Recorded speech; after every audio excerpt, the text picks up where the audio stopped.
A New South Wales parliamentary inquiry has called for urgent improvements to the education system with recommendations, common sense recommendations, such as school inspectors to quality check what's being taught in the classroom, an independent commission to monitor test results, and bonus public funding for private schools willing to join a best practice school program. Tonight I'm joined in Sydney by New South Wales Education Committee Chair and also One Nation leader for New South Wales, Mark Latham, who's been a driver behind this report. Well, Mark, gotta love a bit of common sense. Congratulations on this report. Give me a sense of the sort of response you had from parents and teachers and school administrators as you were putting it together. Well, I think it's fair to say in New South Wales we've got a major problem. We've fallen into the second tier of quality among state and territory school systems. We used to be up the top, but now New South Wales is substantially behind the ACT, Victoria, Queensland and WA. And distressingly on the international scene, the PISA results at the end of last year showed that we're well behind countries like China and Singapore, and indeed our 15-year-old students are 4 years behind China in maths. And also New South Wales 15-year-olds are over a year behind where our state 15-year-olds were in their scholarship 20 years ago. So compared to our own standards, other states and other countries have gone backwards. And people are asking why, especially at a time when we've never spent so much money on the school system. There's been a 15% increase because of the Gonski funding in the last budget, a double-digit increase the budget before that. So teachers have never had so much support with teacher aides and instructional learners in the classroom, but our results continue to go backwards. Now, the reason is so many classroom practices and teaching methods have deviated from the evidence base. All these things in school education have been studied over many years in many thousands of studies involving millions of students around the world. We know what works in the classroom. Direct instruction works a lot better than teachers as facilitators. We know in literacy, phonics works a lot better than whole word. We know traditional classroom design and practice works a lot better than co-teaching and open plan spaces. So why have schools deviated so far from the evidence, got away from the things that actually work, when that's a recipe for the results going down the tube, which is unfortunately been the fate of New South Wales schools?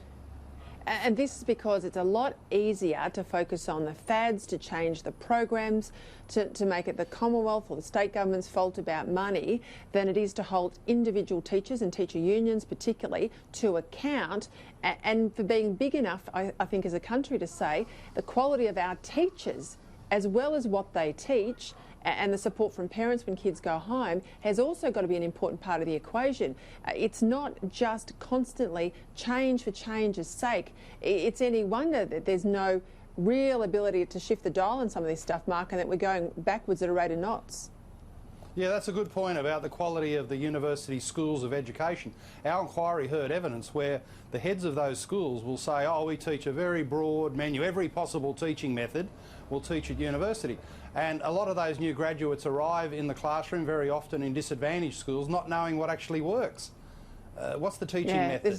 What's the classroom practice that gets the best results for the students? They haven't been taught that. They haven't been instructed in the things that actually work in the classroom. So the university system, not only taking in students who themselves have failed at school in the ATAR and thinking they can be high quality teachers, they're not giving any of the teacher graduates a clear sense of what actually gets the results in the classroom. Yeah, just like nurses having a, more hospital-based nurse training, just like teachers used to be in classrooms a lot longer before they were formally graduating as teachers. I think we've thrown the baby out with the bathwater along the way, I think, with some of these changes. I want to move on to another issue because I had Deputy Premier John Barilaro on my program last night. Now, he was highly critical of his own government's plans to load up freight rail in New South Wales with a whole lot of green tape, which will mean more trucks on the road if it goes to its to the extension of where the EPA wants to go. Here's what he said to me last night. These are, I think, a lot of policy ideas that sit in the bottom drawer of some bureaucrat's office. Sometimes when you get a change of ministries, and we had a new government elected last year and new cabinet ministers, what has always happened, they bring out the garbage that sits in the bottom drawer that every other previous minister has rejected, and they try it on. And here we have it again, they're trying it on. Now, you know, I'll give respect to Minister Kean that he's maybe not fully aware of what the impacts are, but the reality is he must be aware of what the EPA is saying, and this is again something that I don't agree with, and we can't agree with it because this is an attack on the regions. And I've said it previously before, and I'll say it again, I'm sick to death of being lectured by ideologues in Sydney or metropolitan cities about what is best for regional rural New South Wales. Now, if you didn't think that was strong enough, Mark, he got onto Ray Hadley this morning and he has really had a spray. Let's have a listen to that. We have a strong coalition because of the leadership of Gladys Berejiklian, and that's why we've got a strong coalition. But this has undermined that coalition because as the constant attack on my stakeholders, my communities, I can't sit idle, and that will put a strain on the coalition. There's no doubt about it. Start of the rot. This will apply to other industries. This will apply to trucks and other movements, and unless we draw the line in the sand. And yes, I'm the Deputy Premier, 100%, and it's my government along with the Premier. But for me, this is an issue that that a member of the Liberal Party is trying to dictate to my constituency that the National Party represent, and this is wrong. We can't stand by and cop it, and that is why, you know, for me, this has undermined what I believe is the strongest coalition in the nation. We are a strong coalition. That's because of Gladys and her leadership. But when a minister of the government is undermining my communities, I cannot stand idle because it undermines what we stand for as the junior partner in this coalition. All right, Mark Latham, what's going on?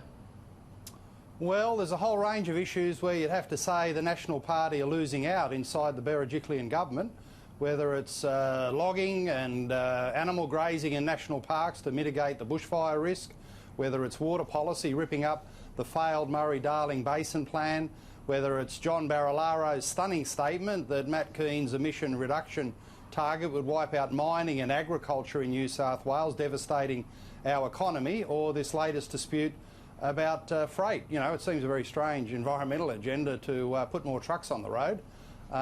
There's no doubt. You see, the thing I've noticed coming up to 12 months in the New South Wales Parliament, Peter, is that the legacy of green tape and environmental regulation left behind by Bob Carr. Whatever you think of Bob, he was a master of embedding this stuff not only in law but in the bureaucracy. And John Barilaro clearly pulls his hair out about this, and you know, he'd be a baldy by now given all the hair pulling. But the most important thing for a Deputy Premier in the government is to change policy, get the job done. You know, there's an example up at Moree of water harvesting, where farmers who previously denied their rights of property on land clearing now can't even harvest the water with rivers overflowing after it's rained. So time after time the Nats are losing out, and you can complain about it on TV, but he's got to win these debates in Cabinet, win them in Parliament, and actually change the policy for the benefit of the regions. But OK, well, let's talk about then the Premier in all of this, because clearly Matt Kean is out of step with the Deputy Premier. He's out of step with a lot of Nationals and Liberal Party MPs that live outside of the urban areas. I'd say he's even out of step with those that live in the suburbs, let alone the inner city. And he's out of step with the Liberal and the Coalition broadly, their base. So why on earth has he still got that portfolio? Well, I don't know, Peter, but there's a cancer inside the Berejiklian government, and it's the constant set of disputes between Kean and Barilaro. Now, and all of these, Barilaro's right, but you know, the frustration is that he's got to scrape and complain and threaten not to be the Deputy Premier and threaten the coalition agreement, and then in some areas we don't even see any policy change. So the Premier should step in. She can't have two senior ministers constantly at loggerheads. The government needs cohesion, it needs consistency of policy purpose.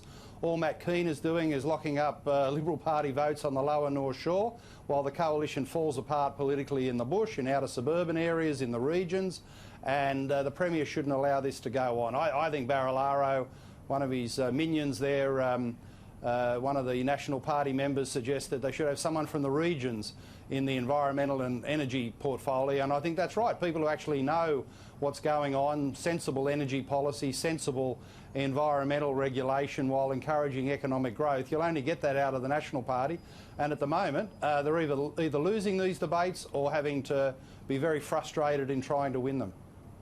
Yeah, look, and I would split the portfolios. I would not put energy with the environment, because there's no contestability with the two portfolios under the one minister, because there's always going to be a trade-off, and I'd rather have the two sit separately around the cabinet table so that you would then have, I think, a real opportunity to see the arguments, pro-energy argument as opposed to necessarily the pro-environment argument. I want to go to two quick issues before we go.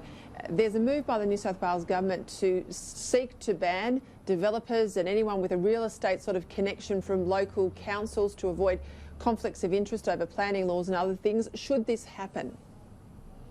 Well, I don't think so. A democracy must allow all citizens to run for public office and put themselves forward and be judged by the electorate for their policies. So, you know, I don't carry any brief for developers or real estate people, but they're out there employing citizens, creating jobs, creating investment. You know, if there's a problem in the Labor Party, and obviously there has been with corruption over these questions, if there's a problem in the Liberal Party that there's dodgy land developers or land developer money, then sort it out and get rid of the people who are crooked. But to ban a whole class of people who otherwise, you know, go about their business and economic activities within the law of New South Wales, I think it's fundamentally undemocratic. All right. The debate about a second injecting room now, they want it out in Sydney's west. You're a man of the west. Do we need an injecting room in Western Sydney? Well, they want it in Liverpool, where I was the mayor and where I grew up. Every now and then, every couple of years, you get this suggestion Liverpool should be a dumping ground for either a heroin injecting room or a ice inhaling room. We've got one injecting room in King's Cross. I think that's enough. I don't think the suburbs are suited to this. Liverpool had a seedy end that they've cleaned up in recent years, so why take it back with these sorts of influences? I don't know why Liverpool's always picked out.